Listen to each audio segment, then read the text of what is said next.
नमस्कार, स्वागत है आपका। मैं हूं आपके साथ करिश्मा रायतावर और चलिए फटाफट नजर डालते हैं सुपरफास्ट खबरों पर। बिहार में नई सरकार के गठन को लेकर आज का दिन अहम है। नीतीश कुमार को आज एनडीए के विधायक दल का नेता चुना जा सकता है। वहीं एनडीए में शामिल सभी दलों की अलग अलग बैठक होगी, जिसमें वे अपने दल के नेता को चुनेंगे और भाजपा के विधायक दल के नेता का चुनाव करने के लिए रक्षा मंत्री राजनाथ सिंह आज पटना जाएंगे। झारखंड आज अपना 20वां स्थापना दिवस मना रहा है। इस मौके पर प्रधानमंत्री नरेंद्र मोदी ने राज्य के लोगों को शुभकामनाएं दी और साथ ही बिरसा मुंडा की जयंती पर उन्हें नमन भी किया। अपने वतन की निगरानी में जान गंवाने वाले जाबाज बीएसएफ के सब इंस्पेक्टर राकेश डोभाल को श्रीनगर में श्रद्धांजलि दी गई। सेना के जवानों ने और इसी के साथ महाराष्ट्र में कल से सभी धार्मिक स्थल खोल दिए जाएंगे। उद्धव सरकार ने इसकी इजाजत दे दी है। महाराष्ट्र सीएम उद्धव ठाकरे ने दिवाली की रात ही ये फैसला किया है। कोरोना को देखते हुए धार्मिक संस्थानों और लोगों को सख्त गाइडलाइन का पालन करना होगा, जिसके तहत मंदिर परिसर में मास्क पहनना और सोशल डिस्टेंसिंग का पालन करना अनिवार्य होगा। इसी के साथ 65 साल से अधिक की उम्र के व्यक्ति, गर्भवती महिलाएं, 10 साल से कम की उम्र के बच्चे और वैसे व्यक्ति जिनको कोई अन्य बीमारी हो, उन्हें फिलहाल घर पर ही रहने की सलाह दी गई है। मध्य प्रदेश बीजेपी के वरिष्ठ नेता कैलाश नारायण सारंग का निधन हो गया। आज उनका अंतिम संस्कार किया जाएगा।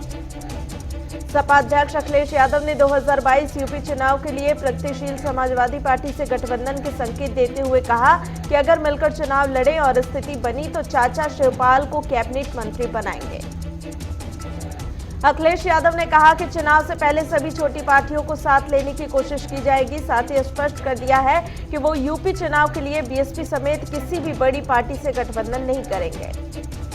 दिल्ली के मुख्यमंत्री अरविंद केजरीवाल ने अपने कैबिनेट सहयोगियों के साथ अक्षरधाम मंदिर में दिवाली की पूजा की और इस अवसर पर उनके साथ उनकी पत्नी सुनीता केजरीवाल भी मौजूद रही थी। दिल्ली विधानसभा अध्यक्ष रामनिवास गोयल, उप मुख्यमंत्री मनीष सिसोदिया, आपके कई सांसद, विधायक और दिल्ली सरकार के वरिष्ठ अधिकारी दिवाली पूजन समारोह में शामिल हुए। सुप्रीम कोर्ट और एनजीटी के आदेश के बावजूद दिवाली की रात दिल्ली एनसीआर में आतिशबाजी हुई और इसका नतीजा ये हुआ कि पहले से ही खराब दिल्ली की हवा गंभीर स्थिति में पहुंच गई है।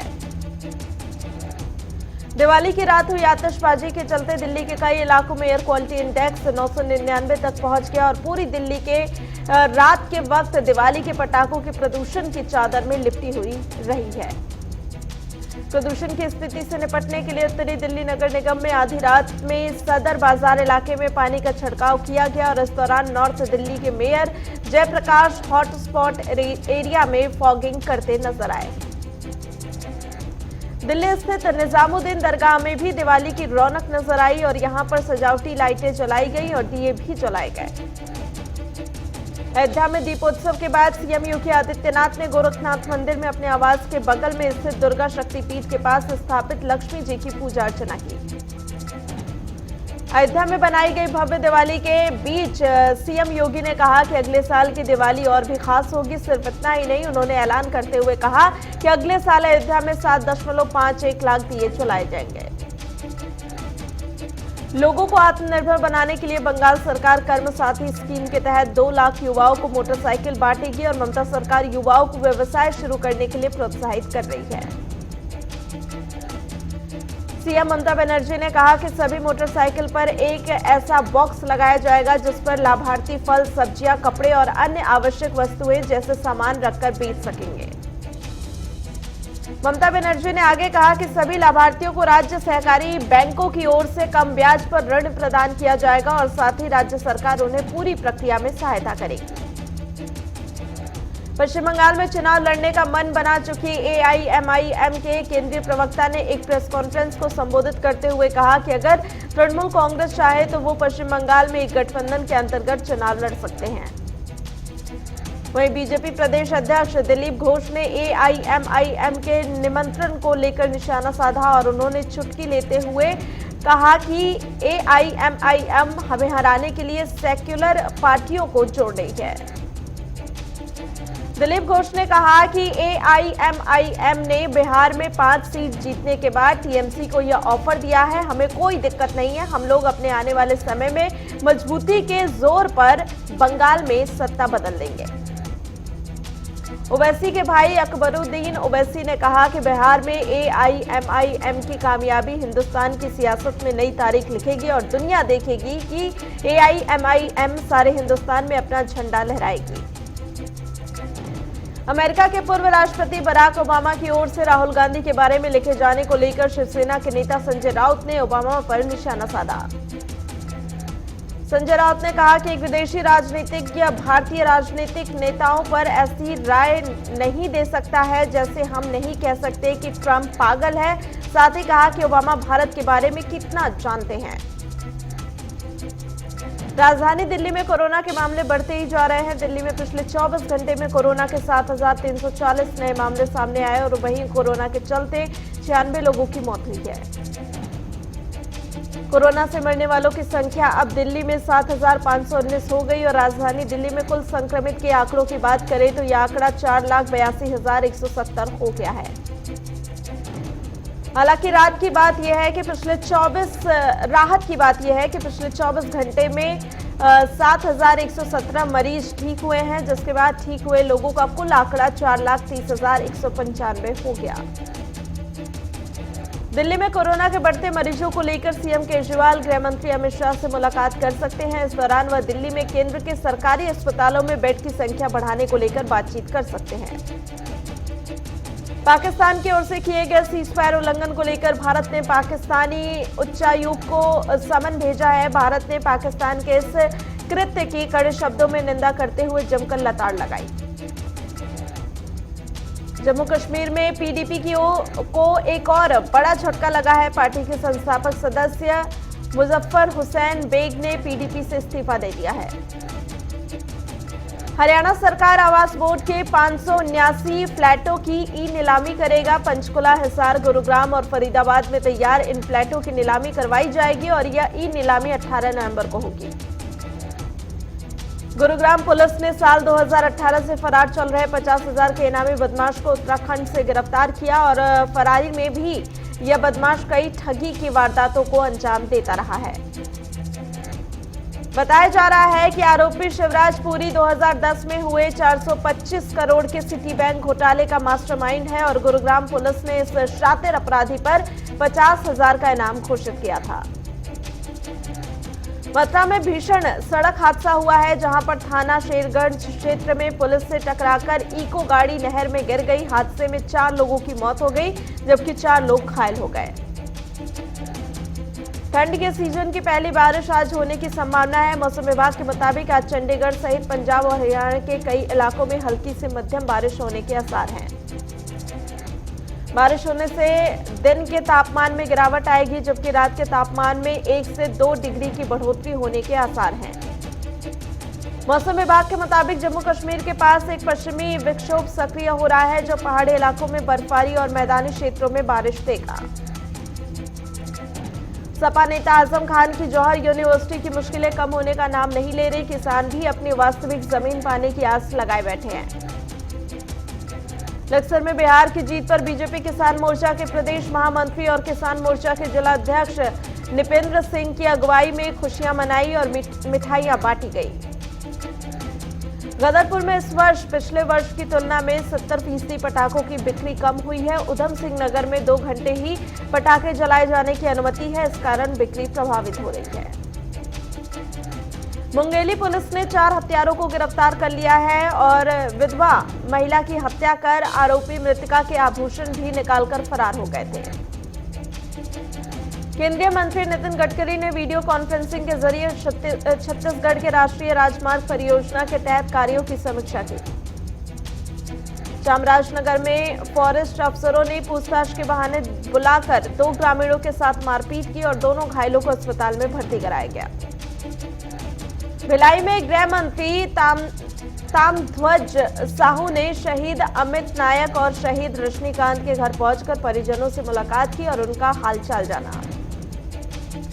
हलतपुर में पति की संदिग्ध मौत पर पत्नी एसपी के पास न्याय की गुहार लगाने पहुंची और विवाहिता ने अपने परिजनों पर डॉक्टर से मिलकर रिपोर्ट बदलवाने का आरोप लगाया। सिवनी में गोंडवाना गणतंत्र पार्टी के लगभग हजारों कार्यकर्ताओं ने सिर पर काली पट्टी बांधकर तहसील कार्यालय का घेराव किया और योजनाओं में भ्रष्टाचार का आरोप लगाया। हाट पिपलिया में बीजेपी विधायक मनोज चौधरी का विजय जुलूस निकाला गया, जिसमें जन सैलाब उमड़ आया। विधायक ने कहा कि क्षेत्र के विकास के लिए ये सदा तैयार रहेंगे। जोधपुर में बिजली कर्मचारियों ने बिजली प्रशासन के बोनस के आदेश को लेकर प्रबंधक निदेशक का घेराव कर प्रदर्शन किया और उसे फैक्ट्री एक्ट का उल्लंघन बताया। पराली जलाने के 132 मामलों के साथ ही उत्तर प्रदेश में दूसरे स्थान पर रामपुर है। लगभग 60 मामलों में एफआईआर दर्ज कराई गई है। चामराजनगर में विकास कार्यों का मुख्यमंत्री येदियुरप्पा निरीक्षण करेंगे और इंचार्ज मिनिस्टर ने जिले के आला अधिकारियों के साथ बैठक की।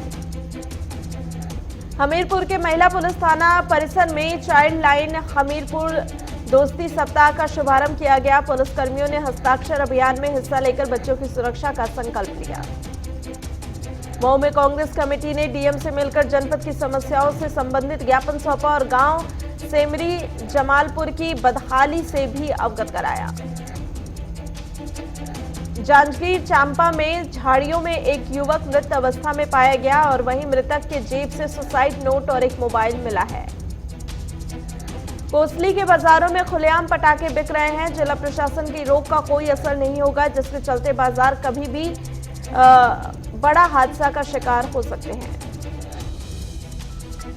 जेजेपी नेता दिग्विजय सिंह चौटाला ने बड़ौदा उपचुनाव में गठबंधन की हार पर कहा कि चुनाव प्रचार में दोनों पार्टियों का समन्वय अच्छा रहा, लेकिन देरी के कारण हार हो गई।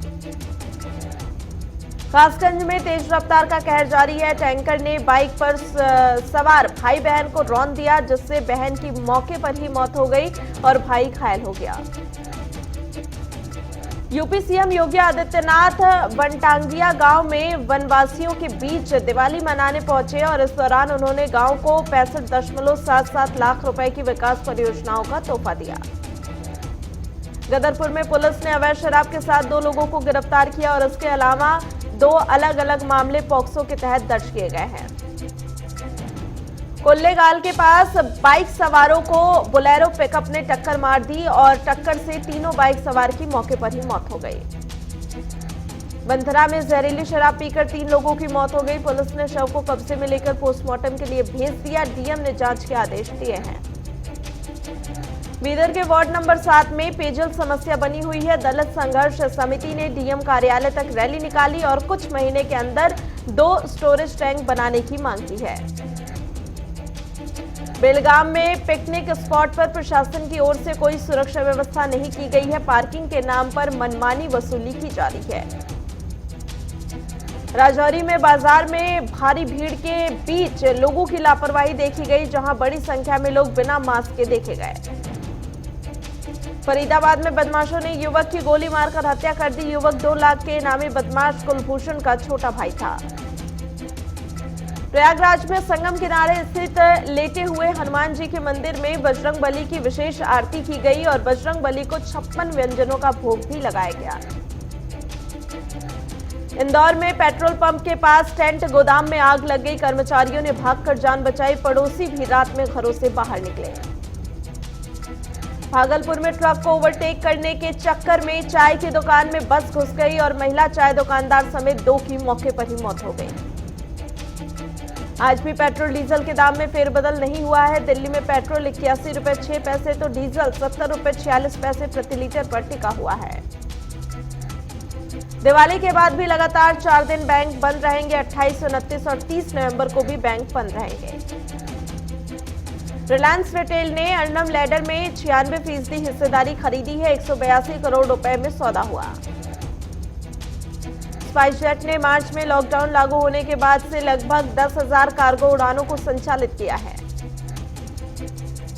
अक्टूबर में निर्यात 5% गिरा। व्यापार घाटा कम होकर 8.71 अरब डॉलर पर आ गया है। प्रवर्तन निदेशालय के निदेशक एसके मिश्रा का कार्यकाल 1 साल और बढ़ गया है।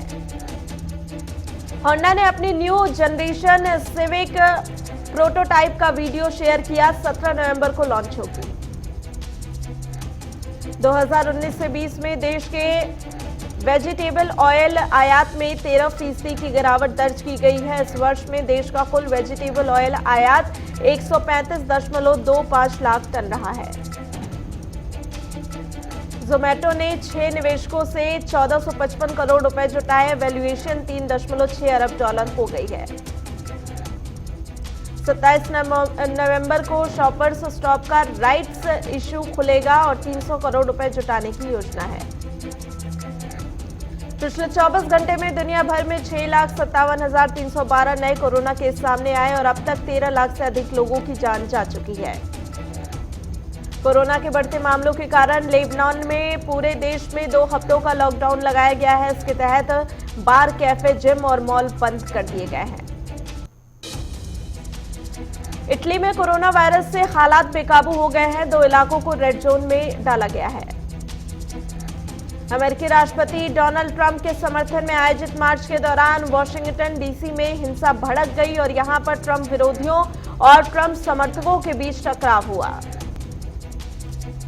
अमेरिकी राष्ट्रपति चुनाव को लेकर रिपब्लिकन पार्टी को झटका लगा है। ट्रंप के लिए चुनाव प्रचार करने वाले लॉ फर्म ने पेंसिल्वेनिया केस में खुद को अलग कर लिया है। अमेरिका के राष्ट्रपति निर्वाचित हुए जो बाइडेन ने देश में कोरोना वायरस के मामलों में तेजी से वृद्धि को खतरनाक बताया। बाइडेन ने ट्रंप से तत्काल कार्रवाई करने की मांग की है। अमेरिका को पहली महिला उपराष्ट्रपति के बाद अब पहली महिला रक्षा मंत्री भी मिल सकती है। बाइडेन सरकार में मिशेल को यह जिम्मा मिल सकता है। म्यांमार में सत्तारूढ़ national league for democracy party एक बार फिर से सरकार बनाएगी। एनएलडी को अब तक 346 सीटों पर जीत मिली। पाकिस्तान के पीएम इमरान खान ने दावा किया है कि उनकी सरकार पर इजरायल को मान्यता देने का दबाव है, जिसे उनकी सरकार ने फिलहाल खारिज कर दिया है। पाकिस्तान ने सीपीईसी की मेन लाइन 1 परियोजना के पैकेज 1 के निर्माण के लिए चीन से 2.7 बिलियन अमेरिकी डॉलर का ऋण लेने का फैसला किया है। अपने नए प्रोजेक्ट राम सेतु की अनाउंसमेंट करते हुए अक्षय कुमार ने इसका पहला लुक शेयर किया। पोस्टर में एक्टर भगवान श्री राम की एक तस्वीर के सामने खड़े नजर आ रहे हैं। दिवाली पर कंगना रनौत ने अपनी भाभी का स्वागत किया। बोली, हमारे घर देवी आ रही हैं। पीएम मोदी के जीवन पर आधारित वेब सीरीज का दूसरा season Modi CM to PM release हो गया है। दिवाली पर रिद्धिमा कपूर को पिता ऋषि कपूर की याद आई। दिवाली सेलिब्रेशन की पुरानी तस्वीरें शेयर कर बोली, मिस यू पापा। सुशांत सिंह राजपूत को याद कर भांजी मलिका ने बेहद इमोशनल पोस्ट लिखा। बोली, भगवान ने आपको अपने पास रखा है, मैंने आपको अपने दिल में रखा है। ऑस्ट्रेलिया के खिलाफ टेस्ट मैचों की सीरीज खेलने पहुंची टीम इंडिया के खिलाड़ियों समेत पूरे दल की कोरोना रिपोर्ट नेगेटिव आई है। टीम ने क्वारंटाइन रहते हुए प्रैक्टिस शुरू कर दी है। भारतीय खिलाड़ी सिडनी के जिस होटल में ठहरे हैं उससे करीब एक प्लेन हादसा हुआ, जिसकी वजह से होटल में ठहरे लोगों के बीच डर का माहौल है। ऑस्ट्रेलियाई कप्तान टिम पेन बोले, लोग विराट कोहली के बारे में बहुत बोलते हैं, मैं उनको आम खिलाड़ी मानता हूं। ऑस्ट्रेलिया बल्लेबाज स्टीव स्मिथ ने आगामी भारतीय दौरे के लिए भारतीय गेंदबाजों को चुनौती देते हुए कहा कि उन्हें अब शॉर्ट गेंदों से डर नहीं लगता है, वह इसका सामना करने को तैयार हैं। भारतीय टीम के पूर्व कप्तान राहुल द्रविड़ ने क्रिकेट के T20 फॉर्मेट को ओलंपिक में शामिल करने की बात कही और उन्होंने कहा कि यह फॉर्मेट 75 देशों में खेला जा सकता है। और यहां पर रुकेंगे एक छोटे से ब्रेक के लिए।